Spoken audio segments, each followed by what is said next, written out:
Good evening, parents, educators, distinguished guests, students who are here tonight. My name is Joan and I am the president of the Hicksville Congress of Teachers, and I represent the education professionals in the Hicksville Public School District. I would like to welcome all of you tonight to a very frank discussion of the state of our education system and what is needed to provide our children and our students with the opportunities for success in the public school setting. Hicksville and its surrounding communities have long-standing traditions of excellence in their public schools, built upon the scores of families that have moved here to improve their lives through hard work and commitment to their neighborhoods and school communities. Many of the families in our neighborhoods are they themselves public employees and union members with generations serving in our police force, municipalities, and in our educational institutions. Working men and women on Long Island have always recognized the outstanding public schools that exist in our towns, which is why generation after generation of our students return to Hicksville, Levittown, and East Meadow to raise their families here. Unfortunately, the hard work of teachers, parents, and community members who serve on boards of education have been ignored by politicians who have until now chosen to ignore valid statistics and hold our education system hostage through the New York State budget process. Tying teacher evaluations, high-stakes testing, and student performance to school district budget is criminal. Our legislators should be focused on finding sources of revenue to improve the educational opportunities for our students, not making excuses for how to starve them of such. Students' rights, teachers' rights, workers' rights, these are all human rights, and we need to hold our state officials accountable. As parents, you know what is best for your children, and as teachers, we will support you in the decisions that you make on their behalf. Tonight, you will hear from an esteemed panel of educators, child advocates, union members, and parents who will help us to understand that we are at an educational crossroad and how your advocacy on behalf of your children is so important.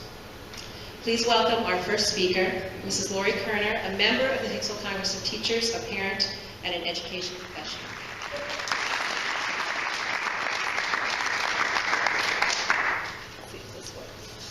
Thanks so much, Joan. Thank you for that introduction and those opening words. Thanks for being here tonight. I'm Lori Kerner, and we are united in a powerful shared vision of what we can do to assist our children in their education. Before we begin, I want you to take note that there are exits at the back of the room. You never know. We don't plan on any emergencies, but we want you to be prepared. Additionally, I really did want to make the point that obviously in education today there are varying views. And quite honestly, I think that's a wonderful thing. Even though there may be varying views, it's most important that we make sure that we come together in forums such as these to listen and learn from each other in order to make the best decisions and choices for the children.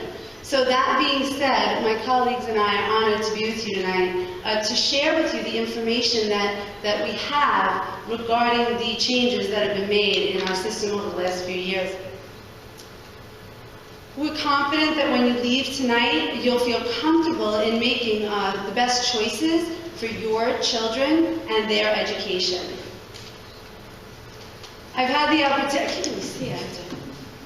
opportunity over the last a little more than a quarter of a century to view education through multiple lenses. Having taught every grade on the elementary level and having the opportunity to serve as an administrator and as a professor of education, I've been able to see the varying changes through the years.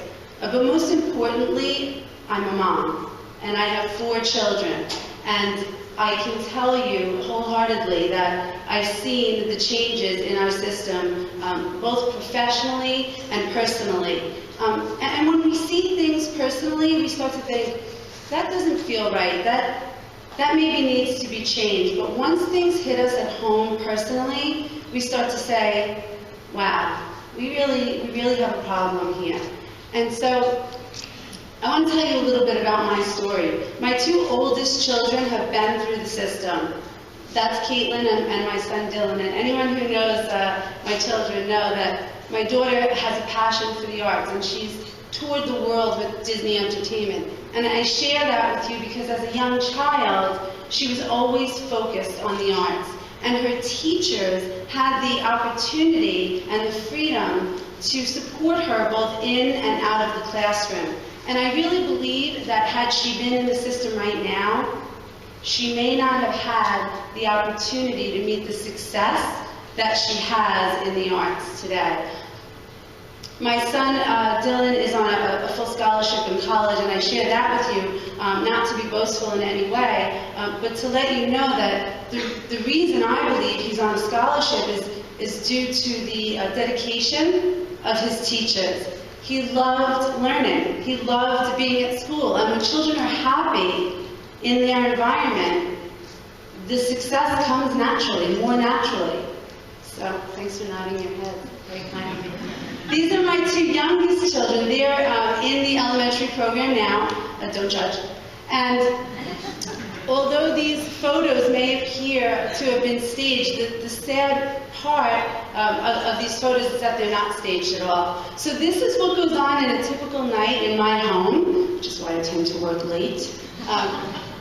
But you can see Sean's face, and he's so over-focused on his work, and he really isn't enjoying his educational experience through no fault of his teachers. The two youngest ones have the same teachers that the older children had, because I requested that.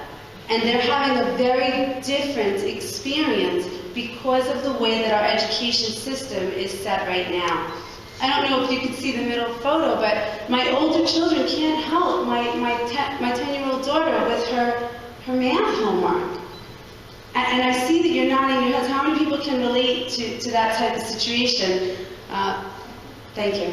But it's true, and it's so sad. And I took these photos because I couldn't believe how challenging the curriculum has become and how overwhelming it is for the children. And it breaks my heart, having been in education for such a long time, and watching my children not really enjoying their experience is absolutely heartbreaking. And the third photo, I don't know how clear it is to you, but Sean's hands are actually over his head. And the tears that follow that photo are really indescribable. And I say that wholeheartedly from the bottom. It really is what goes on every day because the system has changed so much. And that's why I'm here.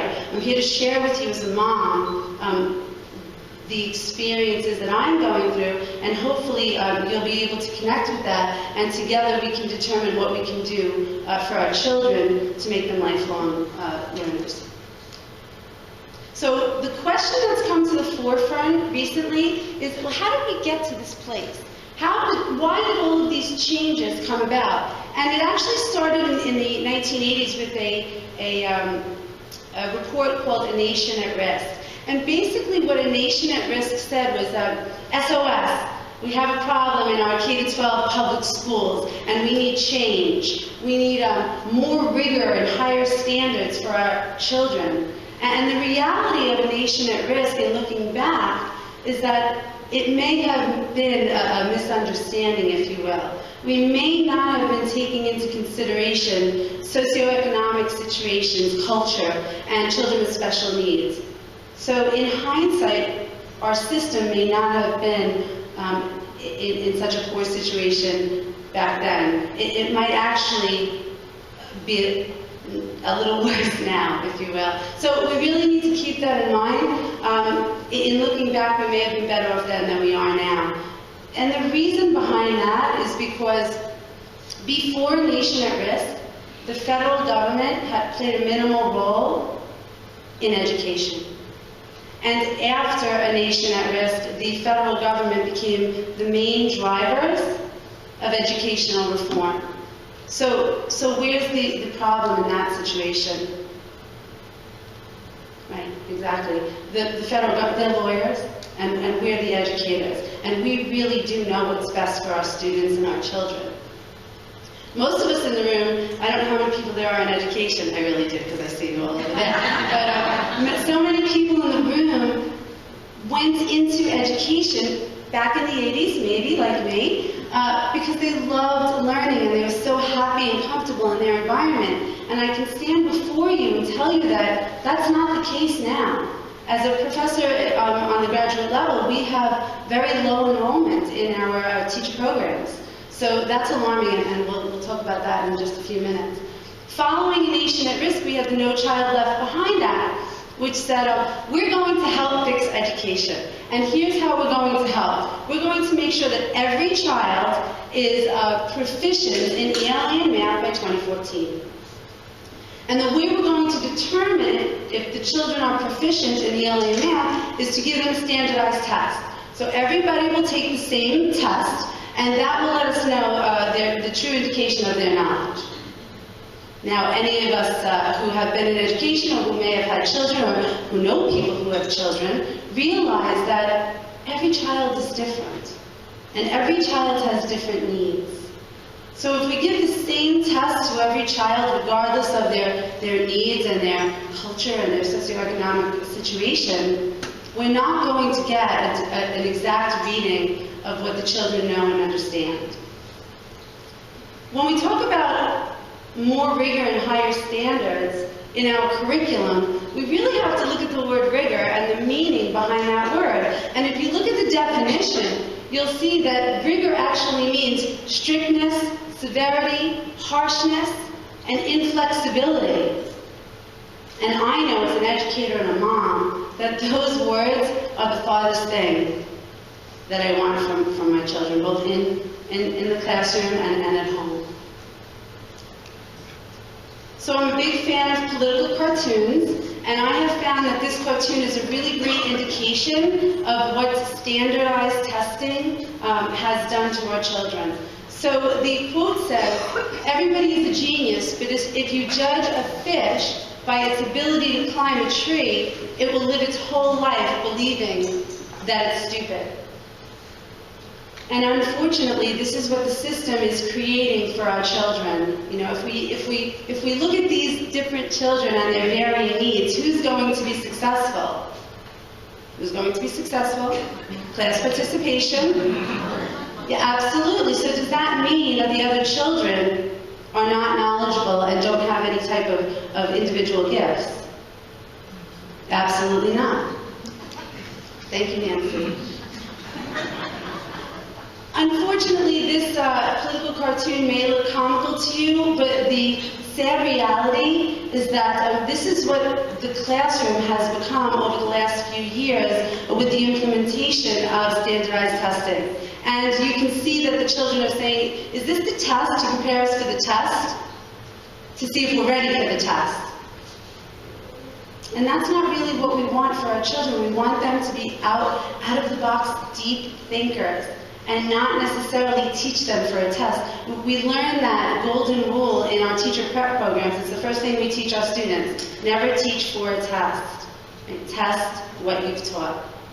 So my other question to you is, how can we prepare children to become college and career ready, whatever their career path may be, if they don't love learning when they're 8, 9, and 10 years old?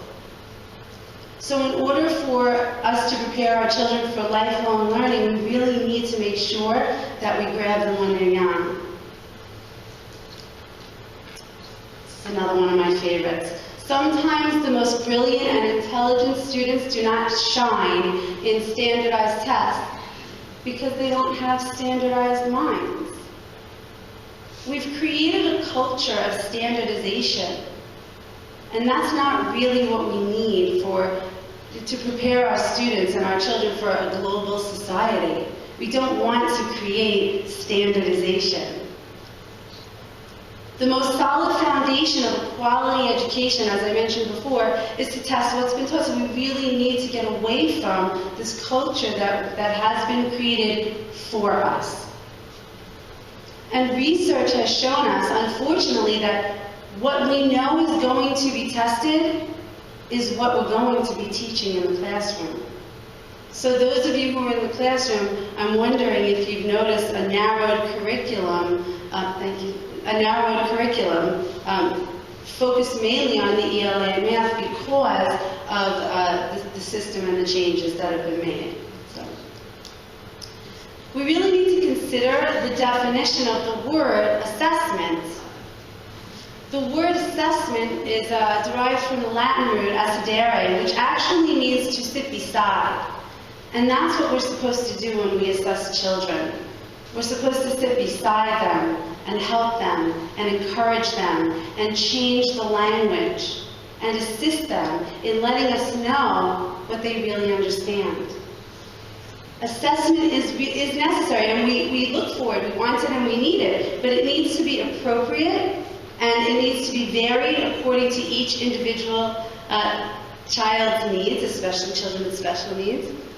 And assessment should provide educators with immediate feedback on what a child knows, and it should determine the next steps in instruction. We also need to make sure that we use multiple measures when we're assessing children, various types of assessments.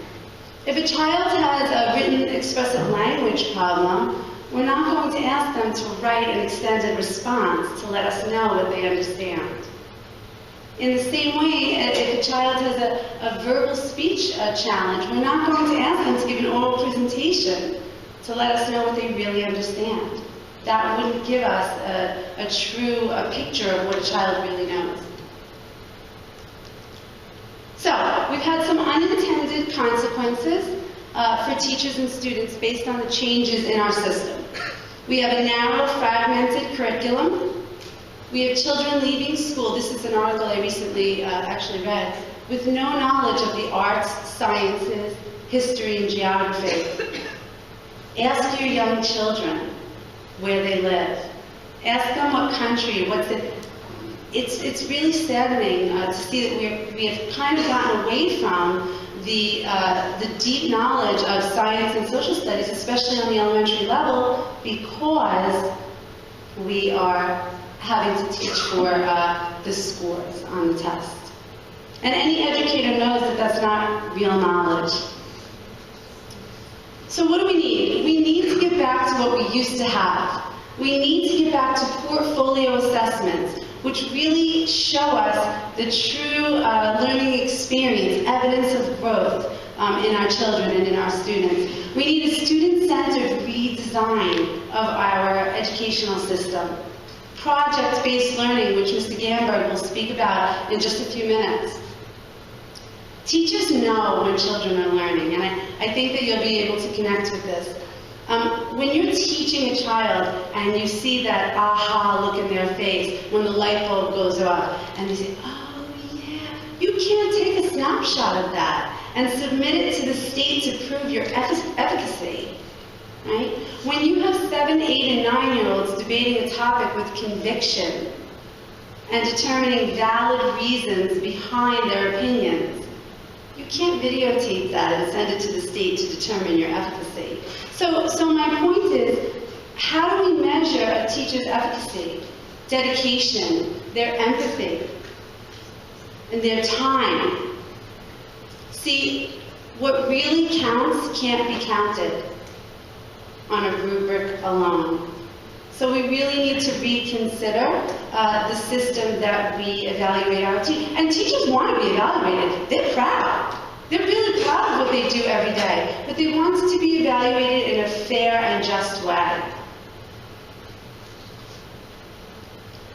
So, if we think about the word education, the meaning in Websters Dictionary is an enlightening experience. And we really need to keep that in mind when we look at our education system. Because unfortunately, over the years, I don't think that definition has maintained itself. Learning is a joint process between teacher and student. And we need to create an environment of risk-taking and deep, purposeful meaning for our students. We need to get back to what we used to have back in the 80s.